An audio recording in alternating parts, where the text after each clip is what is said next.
എൻ്റെ പേര് സീന. ഞാൻ വരുന്നത് ഛത്തീസ്ഗഡിൽ നിന്നാണ്. ഞാൻ ഉടമ്പടി ആദ്യമായിട്ട് എടുക്കുന്നത് 24/1/2020 അതെടുക്കാനുള്ള കാരണം എന്ന് പറയുന്നത് ബ്രസ്റ്റ് ക്യാൻസർ ആയിരുന്നു.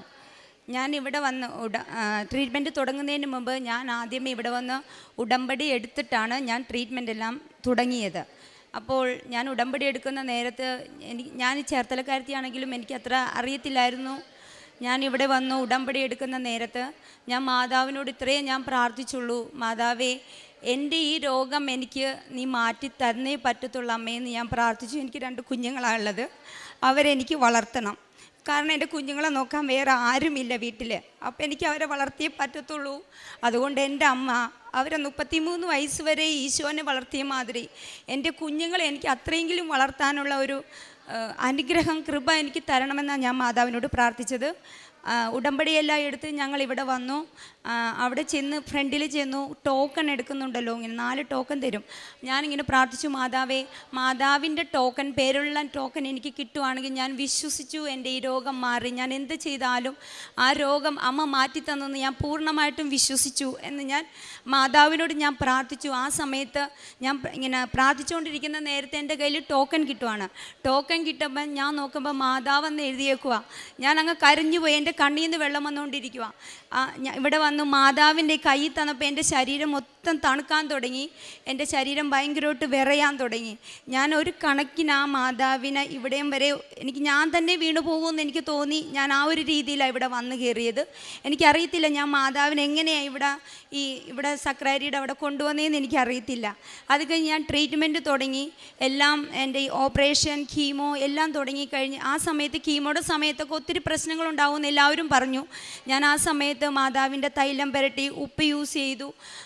ആ സമയത്ത് എനിക്ക് കീമോയുടേതായിട്ട് ഒരു പ്രശ്നങ്ങളും എനിക്ക് മാതാവ് അനുഭവിക്കാനുള്ള ഒരു ഇത് തന്നില്ല. ഞാൻ സിമ്പിളായിട്ട് തന്നെ ചിരിച്ചുകൊണ്ടൊക്കെയാണ് ഞാൻ കീമോയൊക്കെ എടുക്കാൻ പോയത്. അപ്പം ഞാൻ ചിന്തിച്ചു, ഇത്രയുള്ളോ ഈ രോഗമെന്ന് ഞാൻ മനസ്സിലും അങ്ങനെ ചിന്തിച്ചു. പക്ഷേ അത് മാതാവിൻ്റെ ശക്തിയാണെന്ന് എനിക്കറിയായിരുന്നു. അത് ഞാൻ പൂർണ്ണമായിട്ടും വിശ്വസിച്ചു. അങ്ങനെ 1 വർഷം എൻ്റെ ട്രീറ്റ്മെൻറ്റ് പോയി. അത് കഴിഞ്ഞ് അതിനിടയ്ക്ക് ഞാൻ ഇവിടെ വന്നു, ജോസഫ് അച്ഛനെ കണ്ടു. അച്ഛൻ എൻ്റെ തലയിൽ കൈവച്ച് പ്രാർത്ഥിച്ചു. എന്നോട് പറഞ്ഞു, നീ ഇവിടെ വന്ന് സാക്ഷ്യം പറയണമെന്ന് പറഞ്ഞ അച്ഛൻ എന്നോട്. ഞാൻ അത് കഴിഞ്ഞാണ് ട്രീറ്റ്മെൻറ്റിന് പോകുന്നത്. പിന്നെ 1 വർഷം എൻ്റെ ട്രീറ്റ്മെൻറ്റ് എടുത്തു കഴിഞ്ഞിട്ട് പിന്നെ ഞാൻ അതിൻ്റെ ഇടയ്ക്ക് ഛത്തീസ്ഗഡിന് പോകുന്നതിന് മുമ്പ് വീണ്ടും ഇവിടെ വന്ന് ഞാൻ അമ്മയോട് ഞാൻ നന്ദി പറഞ്ഞിട്ടാണ് ഞാൻ പോയത്. അത് കഴിഞ്ഞ് പിന്നെ എല്ലാ 6 മാസം കൂടുമ്പോൾ ഞാൻ വന്ന് എല്ലാ ആഴ്ചയും ഞാൻ ഈ പള്ളിയിൽ വരും. ഇവിടെ ഇരുന്ന് കൊന്ത ചെല്ലും, പിന്നെ കുമ്പസാരിക്കും. എന്നെ കെട്ടിച്ചേക്കുന്നത് ഒരു മാർത്തോമയിലേക്കാണ്. അപ്പം ഞങ്ങൾക്ക് ഞായറാഴ്ച മാത്രമേ ഞങ്ങൾക്ക് കുർബാനയുള്ളൂ. അപ്പം ഇവിടെ നാട്ടിൽ വന്നാൽ ഞാൻ ഡെയിലി ഞങ്ങളുടെ പള്ളിയിൽ പോവും. ആദ്യം കുമ്പസാരിക്കാൻ പ്രശ്നങ്ങളുണ്ടായിരുന്നു, കുർബാന സ്വീകരിക്കാൻ പ്രശ്നങ്ങളുണ്ടായിരുന്നു. ആദ്യം എന്നോട് സ്വീകരിക്കണ്ട എന്നൊക്കെ പറഞ്ഞു. പക്ഷേ അത് കഴിഞ്ഞ് അച്ഛൻ തന്നെ എന്നോട് പറഞ്ഞു, നീ സ്വീകരിച്ചോ, ഞങ്ങൾ പള്ളി വന്ന് സ്വീകരിച്ചോളാൻ പറഞ്ഞു. ഞാനിപ്പോഴും കണ്ടിന്യൂ ഞങ്ങളുടെ പള്ളി സ്വീകരിച്ചുകൊണ്ടിരിക്കുവാണ്. ഇവിടെ വന്നാണ് ഞാൻ കുമ്പസാരിക്കാറുള്ളതും. 2 ആഴ്ച കൂടുമ്പോൾ ഞാൻ കുമ്പസാരിക്കും. അത് കഴിഞ്ഞ് ഞാനിങ്ങനെ അച്ഛൻ പറഞ്ഞ പോലെ എനിക്ക് പറയാൻ പറ്റിയില്ല.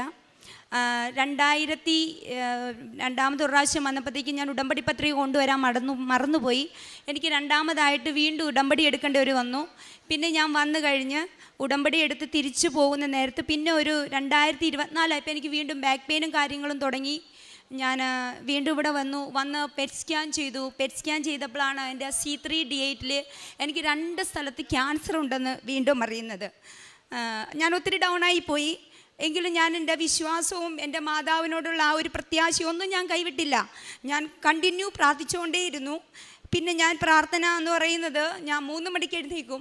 3 മണിക്ക് എഴുന്നേറ്റ് കൊന്ത ചൊല്ലും, പ്രാർത്ഥിക്കും. മാതാവിനോടുള്ള പ്രത്യക്ഷീകരണ പ്രാർത്ഥന ചൊല്ലും. 1-2 മണിക്കൂർ, 1.5 മണിക്കൂർ ഞാൻ അങ്ങനെ ഇരിക്കും. പിന്നെ 5:30 വീണ്ടും ഞാൻ എഴുന്നേറ്റ് പ്രാർത്ഥന ചൊല്ലും. അങ്ങനെയായിരുന്നു. അത് കഴിഞ്ഞ് ഇതാണെന്ന് അറിഞ്ഞ് വീണ്ടും ഞാൻ ഇവിടെ വന്നു. അച്ഛനെ കണ്ടു. അച്ഛൻ എൻ്റെ തലയിൽ പ്രാർത്ഥിച്ചു, സൈത്ത് വെച്ചു. അങ്ങനെ ഞാൻ പ്രാർത്ഥിച്ചുകൊണ്ടിരുന്നു. ഞാൻ എൻ്റെ ട്രീറ്റ്മെൻറ്റിന് വീണ്ടും തുടങ്ങി. എനിക്ക് ഭയങ്കര വിഷമങ്ങളായിരുന്നു. പക്ഷേ അതും എനിക്ക് അവിടെ മാതാവ് ശക്തിയാണ് നൽകിയത്. കാരണം ഈ റിപ്പോർട്ട് അറിയുന്നത് എൻ്റെ കൂടെ ഞാൻ ആരെയും കൊണ്ടുപോകാറില്ല. ഞാൻ എപ്പോഴും ഒറ്റയ്ക്കാണ് എല്ലാ കാര്യത്തിനും ഞാൻ ഹോസ്പിറ്റലിൽ പോകുന്നത്. എന്നോട് പറഞ്ഞു ഇന്ന രോഗമാണെന്ന്. രണ്ടാമത് ഞാൻ അറിയുന്നു ആ സമയത്ത് ഏപ്രിലായിരുന്നു, ഈസ്റ്ററിൻ്റെ സമയമാണ്. ഞാൻ ഒരാഴ്ച വീട്ടിൽ പറഞ്ഞു കഴിഞ്ഞാൽ വീട്ടിലുള്ളവർക്ക് വിഷമമാവും, ഈസ്റ്റർ ആകെ അലങ്കോലമാവും. അതുകൊണ്ട് ഞാൻ ഒരാഴ്ച മറച്ചു വെച്ചുകൊണ്ടിരുന്നു. അത് കഴിഞ്ഞാണ് ഞാൻ വീട്ടിൽ പറയുന്നത് എനിക്കിങ്ങനെ 2 സ്ഥലത്ത് ക്യാൻസറുണ്ട് എന്ന് പറഞ്ഞു. പിന്നെ അത് ഇവിടെ വന്ന് അച്ഛനെ കണ്ട് ട്രീറ്റ്മെൻറ്റ് രണ്ടാമത് തുടങ്ങിയെന്ന് ഞാൻ ആദ്യമേ എനിക്ക് ഡോക്ടറിൻ്റെ ആ മുഖം കണ്ടപ്പോൾ തന്നെ അതിൻ്റെ സീരിയസ്നെസ് മനസ്സിലായി. ഞാൻ മാതാവിനോട് പിന്നെ 10 റേഡിയേഷൻ ആദ്യം ചെയ്യൂ, അത് കഴിഞ്ഞ് വേറെ എന്താണെന്ന് വെച്ചാൽ നമുക്ക് ഡിസിഷൻ എടുക്കാം, എന്താ ട്രീറ്റ്മെൻറ്റ് ആകെ പോകണ്ടേ എന്ന് എന്നോട് പറഞ്ഞു. എനിക്കൊത്തിരി വിഷമമായി. കാരണം മറ്റേ ഒരു ട്രീറ്റ്മെൻറ്റ് 1 വർഷം എനിക്ക് വേണ്ടി വന്നു. എൻ്റെ കുഞ്ഞുങ്ങൾ എൻ്റെ കൂടെ ഇല്ലായിരുന്നു ആ സമയത്ത്. അപ്പം ഞാനിത് മാതാവിനോട് കരഞ്ഞ് ഇത്രേ പ്രാർത്ഥിച്ചുള്ളൂ. ഞാൻ എൻ്റെ കുഞ്ഞുങ്ങളും കൂടി ഇവിടെ, കുഞ്ഞുങ്ങൾക്ക് വെക്കേഷനായ സമയത്ത് ഞാൻ എൻ്റെ കുഞ്ഞുങ്ങളായിട്ട് വെക്കേഷന് വന്നതാണ്. തിരിച്ച് എനിക്ക് എൻ്റെ കുഞ്ഞുങ്ങളായിട്ട് നല്ല സന്തോഷത്തോടെ എനിക്ക് എൻ്റെ നാട്ടിലേക്ക് പോകണം. രണ്ടാമത് ഞാൻ പ്രാർത്ഥിച്ചത് ഈ റിപ്പോർട്ട് കാണുമ്പോൾ ഡോക്ടർ ഇനി വേറെ രണ്ടാമതൊരു ഡിസിഷൻ ഇത് കഴിയുമ്പോൾ എടുക്കാമെന്നാണ് എന്നോട് പറഞ്ഞത്. അപ്പോൾ ഈ കീമോ അങ്ങനെയുള്ള കാര്യങ്ങളൊന്നും ഇനി ഡോക്ടർ പറഞ്ഞേക്കരുത് മാതാവേ, അതില്ലാതെ നീ എനിക്ക് മാറ്റിത്തരണം എന്ന് ഞാൻ പ്രാർത്ഥിച്ചിരുന്നു. അത് തന്നെയായിരുന്നു എൻ്റെ പ്രാർത്ഥനയും. മൂന്നാമതായി ഞാൻ പ്രാർത്ഥിച്ചിരുന്നത് എൻ്റെ കുഞ്ഞുങ്ങളുടെ കൂടെ പോകണം, പിന്നെ എനിക്ക് സന്തോഷത്തോടെ എൻ്റെ മക്കളുടെ കൂടെ പോകണം. ഞാൻ പ്രാർത്ഥിച്ച 3 കാര്യം എനിക്ക് കിട്ടി. അതായത് കീമോ ഉണ്ടാവരുതെന്ന് ഞാൻ മാതാവിനോട് പ്രാർത്ഥിച്ചിരുന്നു, അതെനിക്കില്ല. ഡോക്ടർ എനിക്ക് പോസിറ്റീവായിട്ടുള്ള ഒരു കാര്യം പറഞ്ഞാൽ നിനക്ക് കുഴപ്പമില്ല, നമുക്കൊരു 10 റേഡിയേഷൻ ആദ്യം ചെയ്യാം, നിനക്കിപ്പോൾ കീമോയുടെ ആവശ്യമില്ല, വേറെ ഒരു കാര്യവും നീ ചെയ്യേണ്ട, ഒരു ഇഞ്ചക്ഷൻ എടുക്കാം, നമുക്ക് ബോൺ ഒന്ന് സ്ട്രോങ് ആവാനായിട്ട് ഇഞ്ചക്ഷൻ എടുക്കാം, കാര്യങ്ങളെല്ലാം അങ്ങനെ പറഞ്ഞു. വളരെ പോസിറ്റീവായിട്ട് സാർ എനിക്ക് റെസ്പോണ്ട് ചെയ്തു. ഞാൻ മാതാവിന് നന്ദി പറഞ്ഞു. കാരണം മാതാവ് വഴി എനിക്ക് കിട്ടിയ വലിയൊരു അനുഗ്രഹം എനിക്ക് മറക്കാൻ പറ്റത്തില്ല. ഞാൻ മാതാവിനോട് നന്ദി പറഞ്ഞു. പിന്നെ എപ്പോഴും പ്രാർത്ഥനയായിരുന്നു. അത് കഴിഞ്ഞിട്ട് ഞാനിതെല്ലാം ചെയ്ത് കഴിഞ്ഞിട്ട് ട്രീറ്റ്മെൻറ്റ് തുടങ്ങി. സാർ ഇങ്ങനെ മറുപടി തന്നു. പിന്നെ ഞാൻ നാട്ടിലേക്ക് പോയി 6 മാസം കഴിഞ്ഞപ്പോൾ സാർ എന്നോട് പറഞ്ഞു, നീ ഒരു പണി ചെയ്യ്, ഈ ഇഞ്ചക്ഷൻ നീ ഇവിടെ എടുക്കണ്ട, നീ അവിടെ പോയി എടുത്തോ, നീ എന്തിനാ ഇവിടെ നിൽക്കുന്നേ, നീ നിൻ്റെ നാട്ടിൽ പോയി തന്നെ എടുത്തോ. അവിടെയായിരുന്നു പിന്നെ കാര്യങ്ങളെല്ലാം നടന്നത്. അത് കഴിഞ്ഞ് നമുക്കൊരു 6 മാസം കഴിയുമ്പോൾ വീണ്ടും നമുക്കൊരു പെറ്റ് സ്കാൻ റിപ്പീറ്റ് ചെയ്യാം എന്ന് പറഞ്ഞു. പിന്നെ എൻ്റെ പ്രാർത്ഥന ആ പെറ്റ് സ്കാൻ എനിക്ക് 6 മാസക്കാലം പിന്നെ ഉണ്ടായിരുന്നു. 6 മാസത്തിനുള്ളിൽ 6 മാസത്തിനുള്ളിൽ ഞാൻ എപ്പോഴും കൊന്ത ചെല്ലും. കുഞ്ഞുങ്ങൾ സ്കൂളിൽ പോകുമ്പോൾ അവിടെ വീട്ടിൽ ആരും ഉണ്ടാവില്ല, ഇരുന്ന് കൊന്ത ചെല്ലും, ബൈബിൾ വായിക്കും. ഞാൻ മാതാവിനോട് ഇത്രേ പ്രാർത്ഥിച്ചുള്ളൂ, മാതാവേ അടുത്ത 6 മാസം കഴിയുമ്പോൾ എൻ്റെ പെറ്റ് സ്കാൻ റിപ്പീറ്റ് വരുന്നുണ്ട്, എനിക്കത് നെഗറ്റീവാക്കി തന്നാലേ പറ്റത്തുള്ളൂ, ക്ലിയർ ആക്കണം, വേറെ ഒരിടത്ത് സ്പ്രെഡ് ആവരുതും, വേറെ ഇനി ഇതിൻ്റെ ആകെയിലേക്ക് വേറെ ഒരു തരത്തിലും പോരുത്, എനിക്കിത് നെഗറ്റീവാക്കി നല്ല ക്ലിയർ ആക്കി തരണമെന്ന് തന്നെ ഞാൻ പ്രാർത്ഥിച്ചുകൊണ്ടിരുന്നത്. കാരണം എനിക്ക് 2 കുഞ്ഞുങ്ങളല്ലേ ഉള്ളത്, അവരെ നോക്കാൻ ആരുണ്ട് എനിക്ക് എന്തെങ്കിലും വന്നു കഴിഞ്ഞാൽ. എനിക്ക് ഒത്തിരി വിഷമം. ഞാൻ അങ്ങനെ പ്രാർത്ഥിച്ചുകൊണ്ടിരുന്നത്. ഞാൻ മറ്റുള്ളവർക്കും വേണ്ടി പ്രാർത്ഥിക്കുമായിരുന്നു. എൻ്റെ കുഞ്ഞുങ്ങളായിട്ട് എല്ലാ ദിവസവും 7 മണിയാകുമ്പോൾ ഞങ്ങൾ ഇരുന്ന് റോസറി ചെല്ലും. അവർക്കറിയില്ലെങ്കിലും ഞാൻ ചെറുപ്പം 2-3 വർഷമായിട്ട് ഞങ്ങൾ റോസറി ചെല്ലുന്നുണ്ട്. കുഞ്ഞുങ്ങൾക്ക് അതെല്ലാം നല്ലതുപോലെ അറിയാം.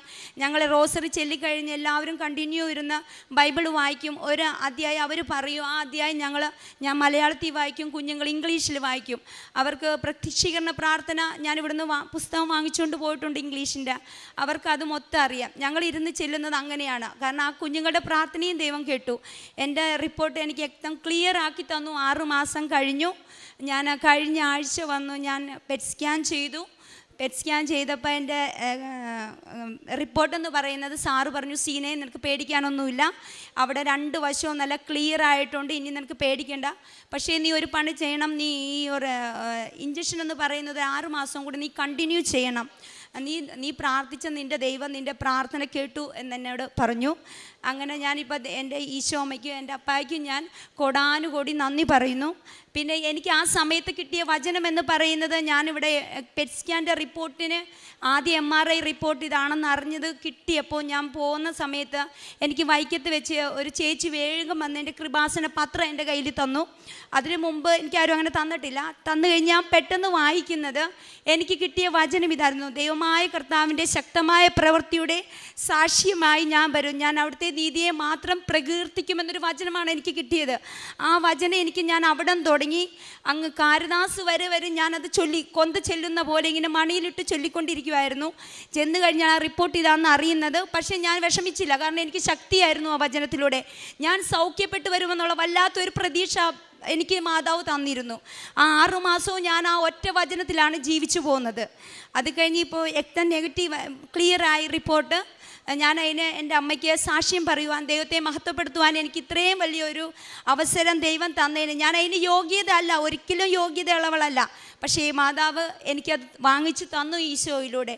പിന്നെ എനിക്ക് നിങ്ങളോട് പറയാനുള്ളത്, ഞാൻ രണ്ടാമതൊരു ഉടമ്പടി എടുക്കേണ്ട അവസ്ഥ എനിക്ക് വന്നായിരുന്നു. ഞാൻ നാട്ടിൽ നിന്ന് വന്നപ്പോഴത്തേക്കും ഉടമ്പടി പത്രിക കൊണ്ടുവരാൻ ഞാൻ മറന്നുപോയായിരുന്നു. അപ്പോൾ ഇവരെന്നോട് പറഞ്ഞു, ഉടമ്പടി പത്രിക രണ്ടാമത് അങ്ങനെ കിട്ടത്തില്ല, രണ്ടാമത് എടുക്കണം. പിന്നെ ഞാൻ രണ്ടാമത് എടുത്തു കഴിഞ്ഞ് ഞാൻ ഇവിടുന്ന് നാട്ടിൽ നിന്ന് പോകുമ്പോൾ ഒരു 4 മാസം കഴിഞ്ഞിട്ടാണ് പോകുന്നത്. അവിടെ ചെന്ന് ഞാൻ ഉടമ്പടി എടുത്ത് അവിടെ ചെന്ന് ഇതുപോലെ പ്രാർത്ഥിക്കാൻ തുടങ്ങി. എൻ്റെ തിരികളെല്ലാം തീർന്നു കഴിഞ്ഞപ്പോഴാണ് ഞാൻ ഓർക്കുന്നത്, മാതാവേ അല്ല, എൻ്റെ തിരി വീണ്ടും വേറെ ഇരിപ്പുണ്ടല്ലോ ആദ്യത്തേത്. അങ്ങനെ ഞാൻ ചെന്ന് എൻ്റെ അലമാരി തുറന്ന് നോക്കിയപ്പോൾ എൻ്റെ പച്ച തിരി ഓൾറെഡി ഞങ്ങൾക്ക് 3 തിരിയാണ് കിട്ടുന്നത്. ഇവിടെ പുറത്തുള്ളവർക്ക് 3 തിരി വെച്ച് കിട്ടാറുണ്ട്. അപ്പം ഞാൻ എൻ്റെ അലമാരി തുറന്നപ്പം പച്ച തിരി 2 എണ്ണവും പച്ചയായിട്ട് തന്നെ ഇരിപ്പുണ്ട്. ബാക്കി ബ്ലൂ തിരി ഈ ഗ്രേ കളറിൽ ഞാനത് കൊണ്ടുവന്നിട്ടുണ്ട്, ഫോട്ടോ എടുത്തില്ലെങ്കിലും ഞാനിത് കത്തിച്ചുകൊണ്ടിരിക്കുവാണ്. ആ ബ്ലൂ തിരി 2ഉം ഗ്രേ കളറിലാണ്. 2ഉം ഗ്രേ, അതായത് അത് ബ്ലൂ തിരിയാണെന്ന് ആരും പറയത്തില്ല, അത് ഗ്രേ കളറിലായി.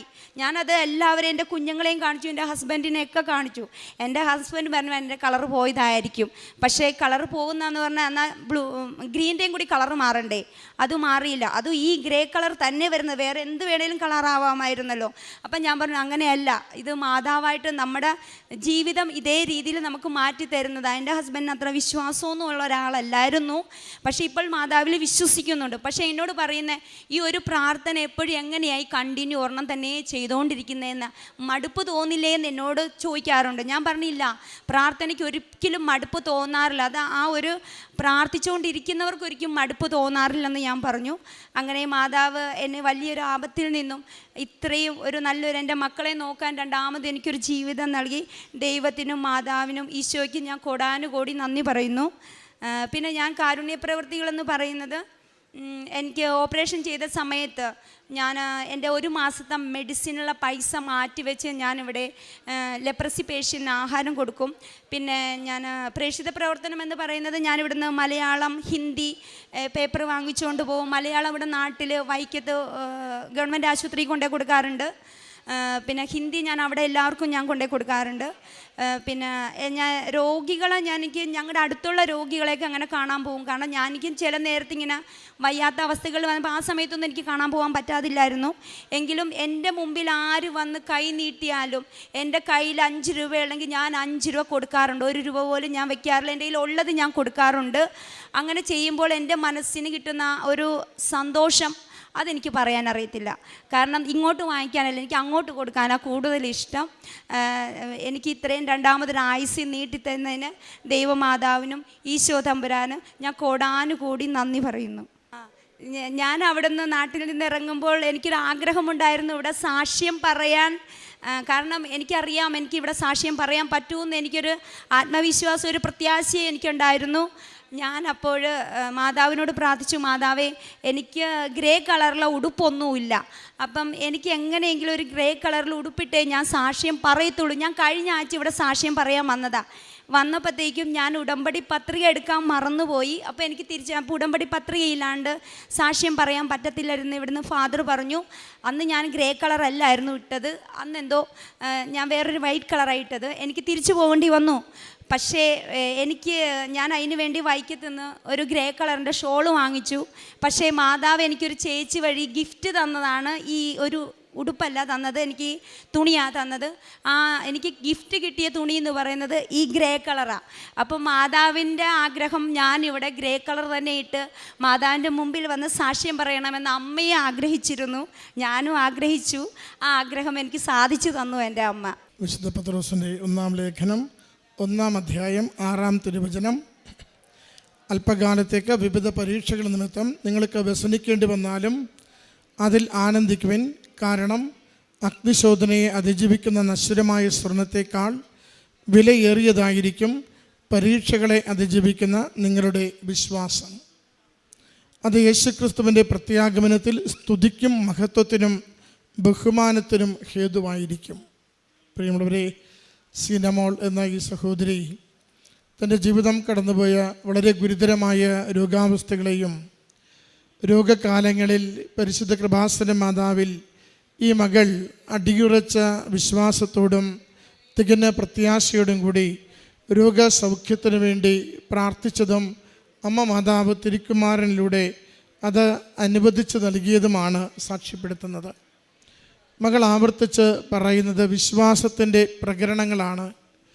രോഗത്തെക്കുറിച്ചുള്ള ഭയമല്ല, മറിച്ച് അമ്മ മാതാവ് തൻ്റെ ഉടമ്പടി ജീവിതത്തെ നിരന്തരം ഉടമ്പടിയിൽ ഓരോ കാര്യവും അതിൻ്റെ പ്രാർത്ഥനകൾ, അതിൻ്റെ പ്രവൃത്തികൾ, അതിൻ്റെ കാരുണ്യ പ്രവൃത്തികൾ ഓരോന്നും ചെയ്യുവാൻ താൻ പുലർത്തുന്ന വിശ്വസ്തതയെ കാണുകയും തന്നെ അതിന് അനുഗ്രഹിക്കുകയും ചെയ്യുമെന്ന നല്ല പ്രത്യാശയോടുകൂടി ഈ മകൾ ജീവിച്ചതിൻ്റെ സാക്ഷ്യമാണ് നമ്മളോട് പങ്കുവയ്ക്കുന്നത്. മകൾ പറയുന്നുണ്ട്, ഞാൻ മലയാളത്തിൽ പ്രാർത്ഥിക്കുമ്പോൾ എൻ്റെ മക്കൾ ഇംഗ്ലീഷിൽ പ്രാർത്ഥിക്കുന്നുണ്ട്. മകൾ പറയുന്നുണ്ട്, ഞാൻ പെറ്റ് സ്കാൻ എടുക്കുവാൻ വേണ്ടി വരുമ്പോൾ ഞങ്ങൾ വളരെ കാര്യമായി അമ്മ മാതാവിൻ്റെ സന്നിധിയിൽ പ്രാർത്ഥിച്ചൊരുങ്ങി അമ്മ മാതാവ് എന്നെ സഹായിക്കുമെന്ന നല്ല ബോധ്യത്തിൽ തന്നെയാണ് ഞാൻ അതിലേക്ക് വന്നതും പൂർണ്ണമായി എനിക്ക് സൗഖ്യം നൽകിയതും. മകൾക്ക് പരിഭവിക്കുവാനും സങ്കടപ്പെടുവാനും നിരാശപ്പെടുവാനും ഏറെ കാരണങ്ങളുണ്ടായിരിക്കും ഈ ചെറുപ്പകാലത്ത് ഇത്രയും വലിയ രോഗത്തിലൂടെ കടന്നുപോയതുകൊണ്ട്.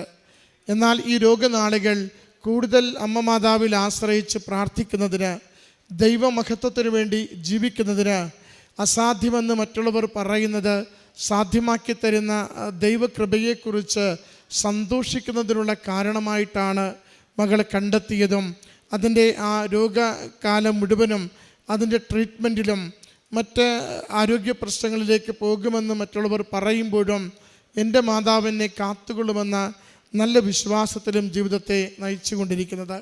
പ്രിയമുള്ളവരെ, ഈ വാക്കിൽ നമ്മൾ കാണുന്നത് പ്രത്യാശയോടുകൂടി അമ്മ മാതാവിൽ ശരണപ്പെടുന്ന നല്ല ഉടമ്പടി ജീവിതത്തിൻ്റെ ഒരു മാതൃകയാണ്.